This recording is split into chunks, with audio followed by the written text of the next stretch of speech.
কেটে দেয় তারা। তুহিনের খোঁজ খবর নিতে হাসপাতালে এসে চিকিৎসকদের সঙ্গে কথাবার্তা বলেন এলজিআরডি প্রতিমন্ত্রী।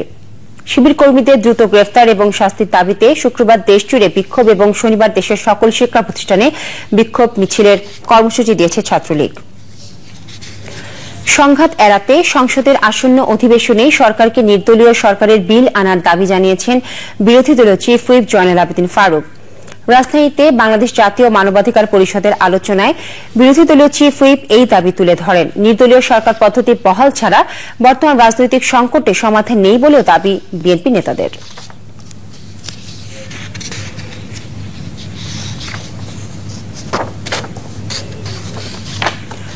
রাজনীতিতে অপ্রয়োজনীয় ব্যক্তিদের অযাচিত বক্তব্যে দেশে সংঘাতময় পরিস্থিতি সৃষ্টি হতে পারে বলে মন্তব্য করেছেন আওয়ামী লীগের প্রেসিডিয়াম সদস্য মোহাম্মদ নাসিম।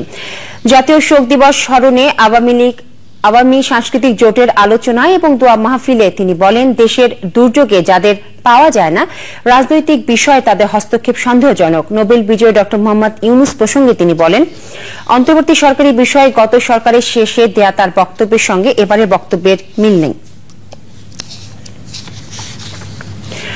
ভারতের মুম্বাইয়ে পেশাগত দায়িত্ব পালনের সময় এক ফটো সাংবাদিককে ধর্ষণের অভিযোগে 5 জনকে গ্রেফতার করা হয়েছে। মুম্বাই পুলিশ জানিয়েছে, বৃহস্পতিবার সন্ধ্যায় মুম্বাইয়ের লোয়ার প্যারেলে পরিত্যক্ত শক্তি কারখানার ছবি তুলতে গিয়ে ধর্ষণের শিকার হন ওই ফটো সাংবাদিক।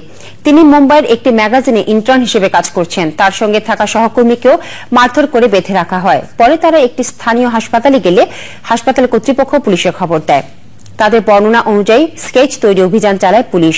ওই সাংবাদিকের অবস্থা আশঙ্কামুক্ত বলে জানিয়েছেন চিকিৎসকরা। ক্যারিবিয়ান প্রিমিয়ার টি-20 লিগের প্রথম সেমিফাইনালে ত্রিনিদাদ অ্যান্ড টোবাগো রেড স্টিলকে 7 উইকেটে হারিয়ে ফাইনালে গায়ানা অ্যামাজন ওয়ারিয়র্স।